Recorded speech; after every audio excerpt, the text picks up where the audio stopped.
국민의힘을 하나로 모아 이기는 정당으로 만들겠습니다. 혁신은 탄핵의 바다가 아니라 계엄의 원인에서 시작되어야 합니다. 탄핵의 바다를 건너자는 말은 더불어민주당이 만든 보수 괴멸의 프레임에 동조하는 것입니다. 계엄은 수단이 잘못되기는 했지만 윤석열 정권을 끌어내리기 위해 끊임없이 의회 폭거를 저지른 더불어민주당에게 계엄 유발에 커다란 책임이 있습니다. 그리고 의회 폭거를 저지르는 더불어민주당과는 제대로 싸우지 못하고 내부 총질만 일삼았던 국민의힘에게도 계엄 유발에 나머지 책임이 있습니다. 내부 총질과 탄핵 찬성으로 윤석열 정부와 당을 위기로 몰아넣고 이제 와서 더불어민주당이 만든 극우라는 못된 프레임을 들고 와 극우몰이를 하는 것은 결코 용납될 수 없습니다. 우리끼리 총을 겨누고 있는 사이에 어제로 이재명 대통령에 대한 5개 재판이 모두 중단되었습니다. 대통령이라는 이유로 법원이 스스로 누워버렸습니다. 헌정 질서의 붕괴이자 사법 파괴입니다. 이제라도 국민의힘 107명의 의원을 단일 대오로 만들어 의회 폭거를 자행하고 헌정 질서를 파괴하는 더불어민주당 그리고 이재명 정부와 제대로 싸우게 만드는 것이 바로 혁신의 시작입니다. 정치인의 소신은 상황에 따라서 이유분리에 따라서 달라져서는 안 된다고 생각합니다. 저는 계엄 해제 의결에 참여했었습니다. 그러나 탄핵에는 반대했고 탄핵 반대는 우리 당의 당론이었습니다. 명분이 있었고 그 당시 우리는 그래야만 했습니다. 계엄이라는 문제를 탄핵이 아닌 다른 방법으로 정치적인 방법으로 풀어내는 것이 우리 당의 미래를 위해서 가장 좋은 방법이라고 우리 108명의 의원들이 의결을 했습니다. 그리고 그분들의 의결은 많은 당원들의 의사를 반영한 것이었습니다. 그런데 그 당론을 어긴 그 결정 때문에 우리 당은 탄핵을 막지 못했고 결국 대선에서 패배했습니다. 대선에서 패배했다고 해서 탄핵에 대해서 우리 당이 결정했던 그 결정을 바꾸는 것, 그 소신을 변경하는 것, 저는 그건 맞지 않다고 생각합니다. 지금은 상황이 달라졌다고 해서 그때는 함께 싸우고 그분들께 감사한 마음을 전했던 사람들이 이제는 대선에 패배했으니 곁에 오지 말라고 하는 것은 국민의힘이 적어도 보수 정당이 보여줘야 되는 모습은 아니라고 생각합니다. 이재명 대통령에 대한 재판 5개가 모두 중단됐습니다. 어제로. 국민의힘은 그에 대해서 제대로 목소리조차 내지 못하고 있습니다. 이게 우리 당의 현실이고 우리 지지자들이 우리 당에서 떠나가는 이유입니다.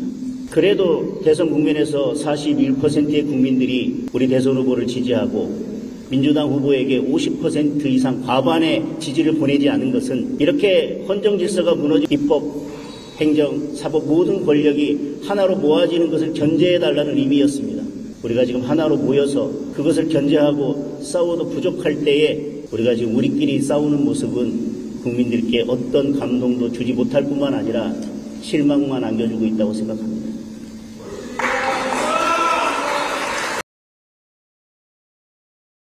우리가 지금 많은 분들이 계엄 이후에 어떤 목소리를 내는 것은 계엄이 다 옳다고 생각하는 분들이 목소리를 내는 것은 아닙니다.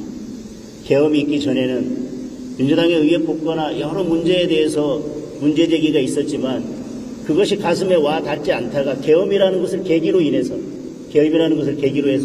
그것이 더 뚜렷하게 드러났고 그런 문제에 대해서 목소리를 내기 시작했습니다. 그러나 헌법재판소에서 그런 여러 상황에도 불구하고 민주당의 입법 폭거에도 불구하고 계엄은 수단이 잘못되었다는 판단을 했습니다. 제가 그 판단에 대해서 저는 반대하지 않습니다.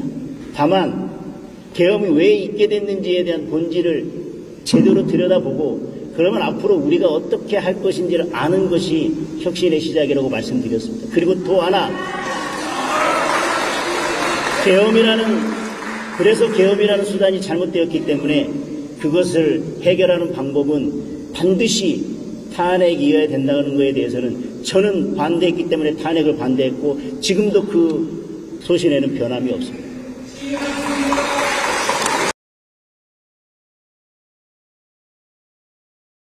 민주당 가서 대표하시면 될 것 같습니다.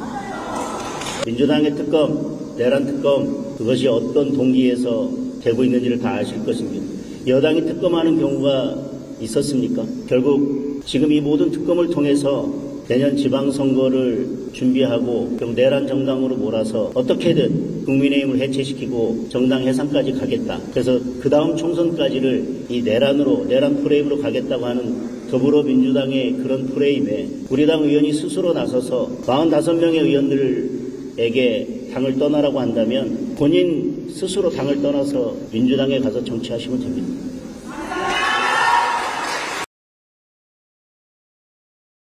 부정선거는 논란이 있는 주제입니다. 그 논란이 있는 주제에 대해서 제 입장은 한결같았습니다. 선관위의 부실 관리 책임이 있고 그리고 선관위는 개혁이 되어야 하고 지금 논란이 있는 그런 주제에 대해서 많은 분들이 우려하는 지점이 무엇인지를 알고 있기 때문에 그분들의 우려를 불식시키기 위해서 선거제도를 바꾸어서 사전투표제를 없애고 본투표 기간을 늘리는 방향으로 제도 개선을 하기 위해서 저는 이미 법안까지 발의해 놓은 상태입니다. 제 답은 늘 명확했습니다. 결론이 난 것은 아니고 논란이 있는 주제이지만 그 논란이 있는 주제라고 하더라도 혹은 어떤 때는 제 생각과 다른 것이라고 하더라도 그분들의 우려가 무엇인지를 알고 적어도 대안을 제시하거나 그 문제를 해결하기 위해서 같이 고민하는 것이 저는 정치인의 역할이라고 생각합니다. 결국 안철수 혁신위원장 그리고 윤희숙 혁신위원장으로 와서 한 것은 당의 어떤 혁신 방안도 제대로 된 혁신 방안도 내지 못했습니다.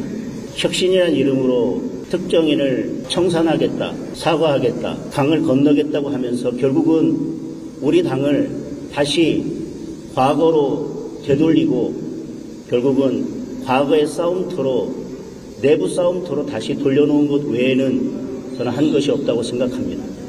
그래서 저를 혁신 대상으로 지목하셨는데 당원들께 평가받겠습니다. 그리고 어떤 분들은 탄핵에 반대했던 그 입장을 변경하지 않고 저처럼 탄핵에 반대했던 그 입장을 유지한다고 해서 저를 극우라고 표현하고 계십니다. 그러면 제가 극우라면 그분들은 왼쪽 어디쯤 계십니까?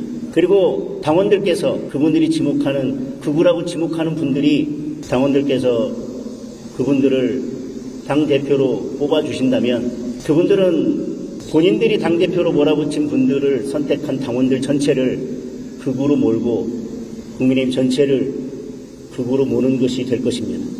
만약 그런 결과가 온다면 그분들은 과연 극우 정당이 계속 남아 계실 건지 아니면 극우 정당을 떠날 것인지 그분들에게 묻겠습니다. 탄핵을 반대했던 그 당시에 이유와 명분이 있었습니다. 대선에서 패배했다고 합리적 이유 없이 그 명분을 없애자고 달려들면서 그것을 바꾸지 않겠다고 하는 사람을 극우로 몰아가는 것은 결국은 민주당이 늘 사용하던 재래식 프레임에 불과하다고 생각합니다.